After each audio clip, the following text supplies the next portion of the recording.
Welcome back, students.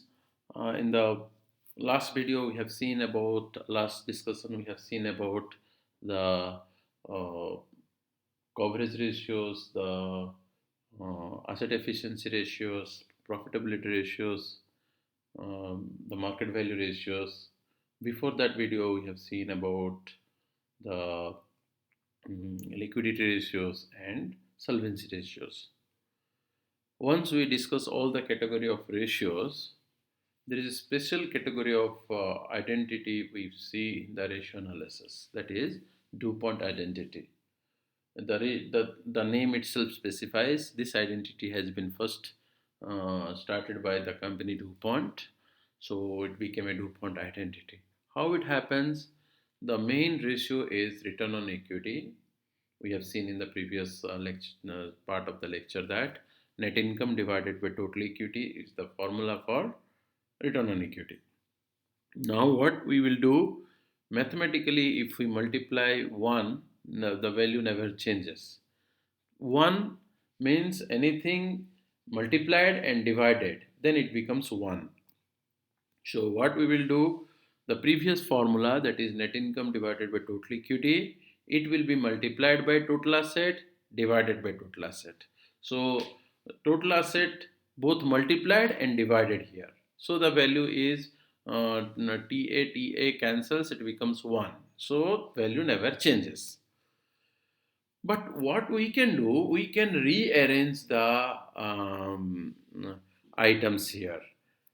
The once we rearrange, we can write like this: net income divided by total asset divided by total equity, because we got another set of ratio, like net income divided by total asset is nothing but the ROA.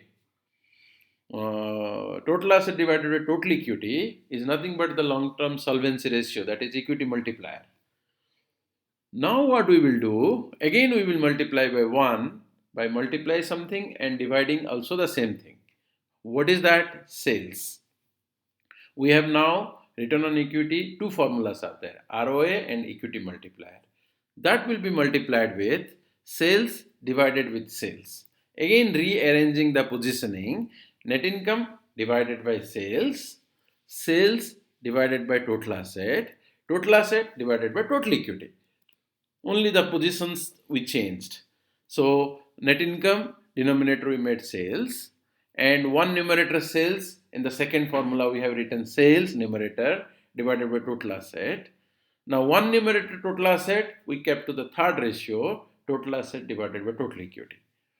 Net income divided by sales, net profit margin. Sales divided by total asset is total asset turnover. Any turnover ratio means denominator is the ratio whichever you are testing, that is total asset, numerator is sales. So second ratio is total asset turnover. Third one is total asset divided by total equity, that is equity multiplier. Therefore, DuPont has made a dissecting or a kind of analysis.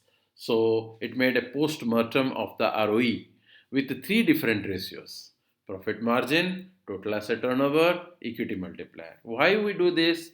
To check where your company is suffering. Because companies, the real residuaries, we have seen in the chapter 1, real residuaries, the real owners are the shareholders. They get the net income, because return on equity means net income divided by shareholder equity or total equity. So we give net income to the shareholders equity or shareholders. So that must be always maximized. More is better. To make it more, how can we make a kind of interpretation where we are suffering, where we are strengthening, where we are strong, where we are weak? We find three different ratios. For example, ROE, you calculate the PM, you calculate the TAT, you calculate the EM. So you check your PM, how it is comparing to the industry or the competitor. Your TAT, how you are positioned in the industry. Your equity multiplier, how you are positioned in the industry. Where you are strengthened, where you are weakened, or where you are strong, where you are weak, you can find. Using the DuPont analysis, it gives the same answer. For example, ROA is 10.11, equity multiplier is 1.38, ROE is equal to the second ratio. ROA multiplied by equity multiplier gives the same ROE. And profit multiplier, profit margin is 0.1569, total asset turnover is 0.64, ROE is equal to all these three: profit margin multiplied by total asset turnover multiplied by equity multiplier is equal to 13.99. If you calculate the net income divided by shareholder equity also, it will come 13.99. Let us see the spreadsheet, please. Go to the DuPont analysis. You see, very beginning direct formula 13.99. You see here, very beginning net income divided by total equity. That is the base formula for ROE. That came 13.99. Next is second formula of ROE. That is ROA multiplied by equity multiplier. That came again 13.99. We have used the ROA and equity multiplier. We have not used the first one. We only base formula we used. Second formula we dissected into two: ROA and equity multiplier. Third formula we have used profit margin, total asset turnover, and equity multiplier. Profit margin is C152. Profit margin 15.69 multiplied by total asset turnover C147 0.64, and the equity multiplier C129, that is equal to 1.38. Once we multiply all these things, that also comes 13.99%. So all these cases, they match with each other. Next, we will try to find out the internal growth rate. Internal growth rate is equal to ROA multiplied by RR. Internal growth rate is equal to ROA multiplied by RR whole divided by 1 minus ROA multiplied by RR. This formula, for example, you need not by heart. This will be provided in the examination. If a question comes, the formula will be there in the there with you. Don't worry.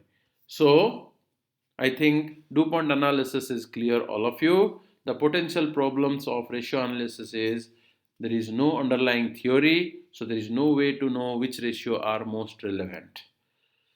Benchmarking is difficult for diversified firms, for which ratio where to fit. There is no kind of clear-cut norm. Everything is a kind of comparison. Benchmarking again difficult, You compare with your industry, compare with your competitor. What if you are the only company in the industry? What if the industry is very much new? Or what if you are a small player in the industry? What if you are the major player in the industry? So benchmarking is a difficult thing. Globalization and international accounting standard. Whether you are following the accounting regulation as per GAAP or IFRS, accordingly things will be different. Firms use varying accounting procedures for calculating the ratio. So it is and different fiscal year. For example, you are comparing with a company or competitor. Your accounting year ends with 31st December. Your competitor accounting year ends on 31st of March. Then again difficult for comparison. Extraordinary or one-time events, like for example there is a fire in the godown, or there is a profit from sale of a prime land of the business. These are the one-time profit or one-time loss, extraordinary items. That also creates trouble for the ratio. That particular year the ratio gets affected. Now I will stop here before going to the financial model. Let us stop the recording here and take the questions. Just a minute.